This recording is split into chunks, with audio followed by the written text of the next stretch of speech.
A day in my life as a 24 years old na andito sa Bahamas.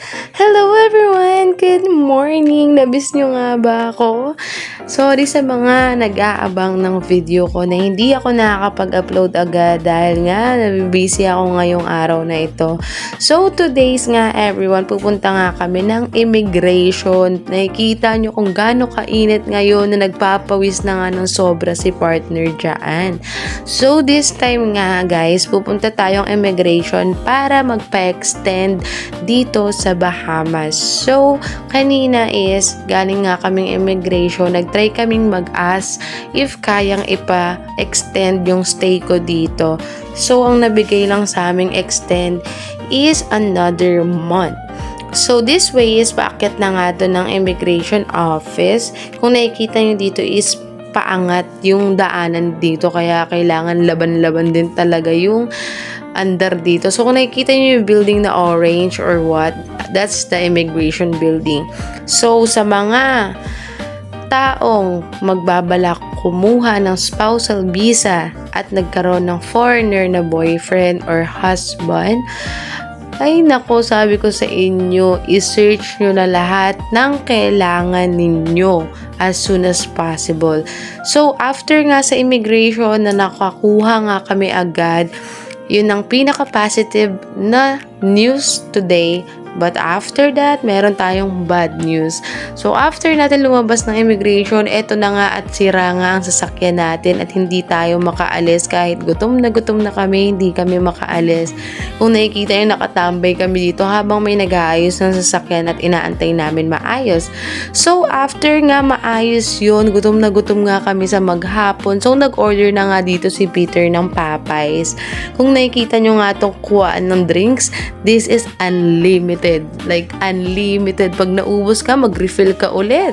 So, thank you so much nga pala sa aking husband na nagbigay ng bagong sapatos. May couple na kami. Jordan 13. Yes! So, ito nga, kukuha na nga siya ng drinks neto. And then, ako nga, tamang watching kung paano. Kasi this is my first time din talaga na kukuha ko ng drinks ko. Then, alam mo, pag inom ko niyan, parang naging kalahati agad, tapos kumuha ulit ako. Alam mo yung parang ayokong masayang yung binayaran mo. Syempre pag binayaran mo, gusto mong malasap yung drinks, di ba?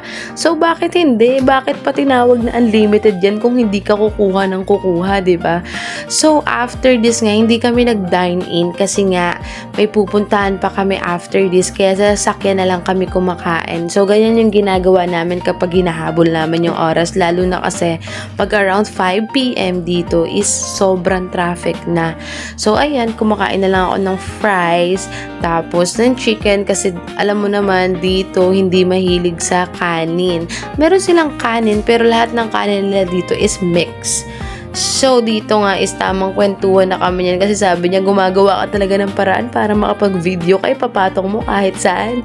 Kasi pinatong ka yan sa harap ng sasakyan na lalagyan ng mga papers or something doon. So, dito nga is papunta kami doon sa friend niya kasi nga kakausapin namin doon yung friend niya tungkol sa Kineme Road. So, this time din, sabi ko, mag-video kaya ako nang naririnig yung totoo kong boses. Ano kaya tunog nun? Kaya sabi ko, bakit hindi ko i-try? Puro na lang ba ako hiya? So, wala namang kahihiyan sa ginagawa ko. Parang gusto ko lang ilabas kung sino ako. And this time, kahit sobrang init na ng manok na yan, gutom na talaga ako. Kasi nga, wala kaming breakfast, wala kaming lunch. Anong oras na to? 3:00 na, kaya parang gutom ako. 'Di ba? Habang nag-drive din yan, kumakain din yan kasi nga wala kaming kain. So, pagkatapos nga neto is, pagdating namin doon sa friend niya, nag-try na nga ako mag-video ng totoong voice ko. Alam mo yun? Sabi ko, bakit hindi ko subukan, diba? Let's try.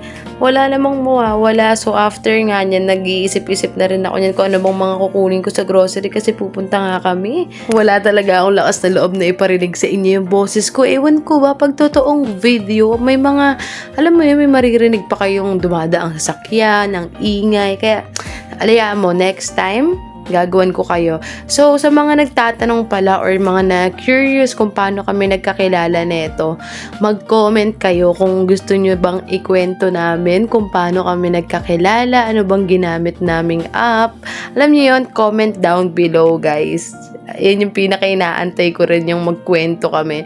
And sana kapag nagkwento kami, maintindihan nyo siya kahit minsan pag nagsasalita kasi si Peter is parang di mo siya maiintindihan minsan. Alam mo yun, yung mga foreign na parang kinakain yung word.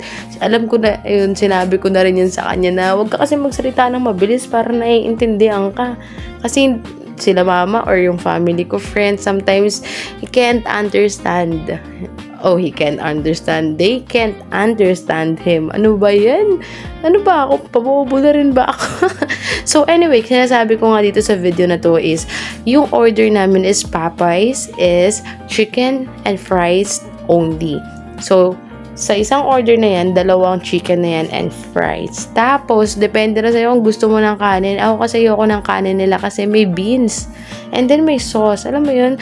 So, after nga yun na kumain ako, yan, kumain kami sa sakyan, pumunta kami diretso ng supermarket. Kasi nga, wala na kaming grocery. I mean, hindi naman ubos agad, pero wala na kaming gulay, wala na kaming manok, and namimiss ko ang baboy. So, this time nga, kinukuha na namin yung much important thing. Alam mo yung gusto mong kunin is important thing lang, pero kapag may nakikita ka, kailangan to, gusto ko to, parang mas masarap to. Yung mga ganun, yung kahit pupunta ka lang ng groceryhan para sa 5 item, pero pagkatapos, ang kuha mo na is 10, 15, alam mo yun, 15 peraso ng kung ano-anong item. So, dito nga kumuha ko ng almond milk. Alam mo yun, mga sterilized milk or fresh milk, kumuha ko niyan. Tapos sabi niya, chinek mo ba yung expiry date? Huwag kang kumuha ng malapit ng ma-expired. Eh, syempre ako, basta may makita, kuha lang. Alam mo yun, hindi ako masyado nag-check. So, sabi niya sa akin, bawat item na kukunin mo, lagi mong titignan is expiry date para hindi masayang. So, sabi ko, okay sir. Charot. Yun. Tapos yung tinuro niya sa akin, sabi niya, ano mas gusto mo? Almond ba gusto mo? Almond milk or whole milk? O depende kung ano daw gusto ko. Sabi ko, gusto ko almond milk para hindi masyadong matamis. Kasi yung ibang fresh milk is may, alam mo yun, may lasa talagang like matamis. Pero yung almond is not really sweet. Parang unsweeted siya, ganun. So, after that nga, sabi niya is kukuha daw siya ng itlog. Sabi ko, sige, kumuha ka ng itlog. Ako naman sa hotdog. Tapos, ayun nga, itong hotdog is not really hotdog. It's like sausage. Yan, kumuha ko ng 2 kasi kulang yung isa. And siya kumuha ng 2 tray ng egg. And then, after that, sabi ko sa kanya, let's go na. Punta na tayo dun sa bilihan ng manok or baboy. Kasi dito mapapagastos tayo ng malala. Kasi pag may nakita ako, talagang kukunin ko talaga. So, ang budget lang namin ngayon, kasi nga nag-grocery na kami last time. So, ngayon kukunin lang yung mga wala. So, dapat $100 lang. It means dapat 5,000 lang lahat. Pero alam mo yun, hindi ko mapigilan yung mata ko. Tapos sabi ko, kumuha ka ng paper plate natin at tinatamad ako maghugas. Alam mo yun, kasi minsan, syempre siya pagod sa trabaho, hindi ko na pwedeng utusan or hindi na siya maghugas. So minsan ako, may time mga tinatamad din akong gumalaw-galaw, kaya sabi ko, kumuha ka ng paper plate, dyan ka kumain, dyan tayo kumain. Sa mama na ugali, pero hindi pang ano rin yun pang wise din yun, charot. So, dito nga, nakakita ko ng pork chop. Tapos, sabi ko, $11. Parang, sobrang mahal ng $11. Para siyang 1,050 pesos. Sabi ko, hindi naman siya kumakain ng baboy. Ako lang. Kaya, tinanong ko muna siya. Sabi ko, okay lang bang $11 to para sa akin? Tapos, sabi niya sa akin, siguro mas maganda kumuha ka ng maliit kasi ikaw lang naman kakain yan, hindi naman ako kumakain ng baboy, kaya sabi ko sige ibabalik ko na lang to, then kumuha na lang ako ng maliit. Sabi niya andun sa kabilang gilid, andun yung banda. Sabi ko sige tara na.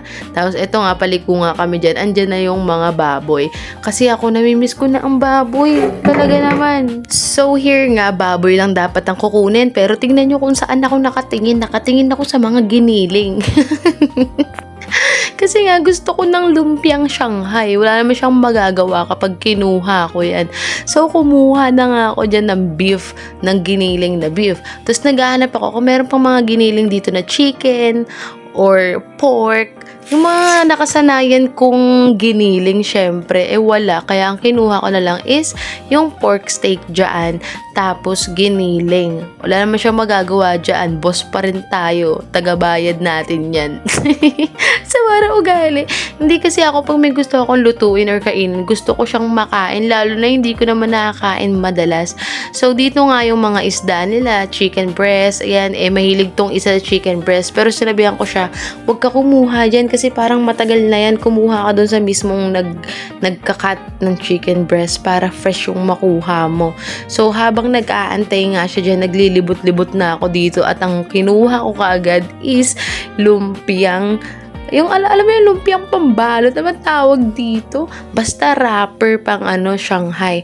Tapos alam mo naman tayo mga Pilipino, hindi tayo kukuha agad ng nandyan sa ibabaw lang. Syempre ang kukunin natin yung pinakailalim kasi alam nating bago yan. Wow!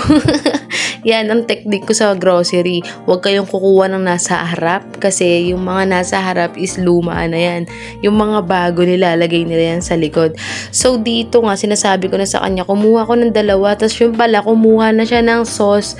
Ang gusto niya kasing sauce sa Shanghai is yung sweet and sour. Tapos sabi ko, parang mali yung nakuha mo dito. Tapos, pagbalik namin is pinalitan niya na yun. So, dito nga ang way na to, pauwi na nga kami na itong way na to. Tapos yun, tamang sounds na lang kami. Tapos tamang, alam niyo yun, habang may sounds, kanta-kantahan kami, tamang vibes kami. Tapos may kinuha ako din doon. Tapos, alam mo na yun, konting kaanuhan.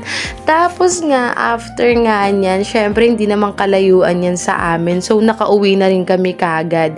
So, pasensya na kung hindi ko napakita lahat. So, yun nga na pag-groceryhan namin at ito ang bago kong shoes na binigay ni husband. Thank you so much! So, ito na nga ang gagawin natin. Wala namang ibang gagawa na ito. Tayo lang. So, kailangan na nating iligpit lahat ng ipinamili natin. Kailangan na natin tong isegregate, i-split, hugasan, lahat. So, ito na nga, isa-isa ko na nga yung mga ginrocery namin. Ayun na nga yung itlog, 2 tray yan. So, pagkakasyahin ko yan dyan sa rep. So, wag nyo nang tignan yung kalat dyan. Kaya may mga dyaryo dyan. Kasi nga, may aso kami dito at itong aso na to is dito lang talaga siyang sanay umihi or alam mo na yun, gumawa ng kabalbalan sa dyaryo. At kung nakikita nyo yung mga tubig dyan sa gilid-gilid, ayan yung in case of water namin. Kasi dito is, pati water namin is connected sa electricity. So, kapag wala kaming kuryente, hindi kami makakaligo. Kaya nag-ipon ako ng tubig para kapag alam mo na, dudumi tayo, may tubig tayong pambuhos. So, anyway, hayaan nyo na yan dyan. Kung masyadong makalat yan, hayaan nyo na yan dyan. At sa surprise ko sa inyo, may kita nyo kung bakit. But anyway, eto na nga. Nilalabas ko na nga lahat ng gulay, sibuyas, bawang, kamatis, lahat-lahat. Kung nakikita nyo nga yung spaghetti sauce dyan, gagawin at gagamitin natin yan. Kasi nga hindi tayo magkakanin for dinner. Sinabi ko na rin sa kanya yun na hindi ko trip magsaing. Kaya sabi ko gagawa na lang ako ng spaghetti. So, after ko nga mailabas lahat yan at maayos lahat yan, lahat ng manok nilagay ko na sa mga Tupperware. After niya, wala na tayong ibang gagawin kundi luto time na tayo. So, dito nga, may dumating na manggugulo na sabi niya tutulong daw siya, pero dumating siya patapos na ako, diba? Ang gandang tulong yan. So, kung nakikita nyo nga yan siya, sabi niya tutulong daw siya. Sabi ko, wag na, tapos na ako sa lahat. Tapos, ayun, manggugulo na lang daw siya dito. Sabi ko, nag-video ako. Tapos, ayun, sumayaw-sayaw na parang ewan dyan. So, after neto, wala tayong ibang gagawin kundi luto time. So, dito nga naglagay na nga ako ng olive oil kasi nga wala tayong ibang gagawin kundi magluto ng spaghetti. May kanya-kanya tayong technique kung paano magluto, ha? Huwag niyo ako i-judge. So, inuna ko na nga dito yung ground beef na giniling na baka. So, ayun po, ground beef. So, after this, syempre, isusunod na natin kagad dyan yung isa pang ilalagay ko na pampalasa. Yes, corned beef. Gumamit po ako ng corned beef sa spaghetti. Pero hindi lang naman ako gumagamit niyan. Nakita ko to sa technique ng mama ko na pag wala kaming giniling, bumili ka ng corned beef doon, tsaka hotdog, okay na yan, di ba? Ganun lang ang buhay. Hindi natin kailangan magpaka-expensive, no? Kailangan natin magtipid-tipid. So, after na itong hinalo-halo ko, sinunod ko na rin dito ang hotdog. Pakiramdam ko hindi mabubuo ang spaghetti kapag walang hotdog eh. No, ewan ko sa hotdog na to. Ewan ko ba masarap ang hotdog? So, dito nga, so nakikita niya nag-iba ang ating camera dito at pinatong ko yan sa taas kasi nga di ako makaluto ng maayos. Ganto pala kapag wala ka pang handle. Alam mo yun, yung mga pwede mong gamitin habang nagluluto ka, nakatayo lang dyan. Yung stand na handle sa cellphone na para, you know, easy lang sa akin mag-vlog. Pero dito kasi, biglang namatay yung flashlight na ewan ko ba, nainitan siguro. Kaya nahinto ang ating luto. Sorry talaga, hindi ko sa inyo napakita. Pero dito kayo papakita ko sa inyo na sauce na siya. Agad-agad. Hindi yun nakita yung paglagay ko ng mga seasonings. Nakakainis. So, ito nga yung sinasabi ko sa inyo. Sauce na siya. Nakakainis. Yung cellphone ko hindi siya gumana kanina. Para siyang nag-freeze. Sobrang init. Nakatapat sa niluluto. So, anyway, after this na halo-halo, naglagay na nga ako dito ng condense. Oh, sino gumagamit ng condense sa spaghetti? Natutunan ko lang din to sa mama ko. Yung mama ko, dami niyang dami niyang ginagamit. Pero, ang sarap talaga ng spaghetti ng mama ko. Parang kaya talagang tapatan yung Jollibee. Charot. So, ito na, naglagay ako ng condense para manamis-namis ang spaghetti natin at creamy. Oh. So, ito na nga ang final natin. Wow, kala mo talaga. Diba, nakikita yun, naka-paper plate kami para walang hugasin. So, ito na nga, naglalagay na ako ng sauce. So, everyone, don't forget to comment kung gusto nyong marinig at malaman ng istorya kung paano kami nagkakilala. So, hanggang dito na lang everyone. Thank you so much for watching my videos. Thank you guys! Mwah!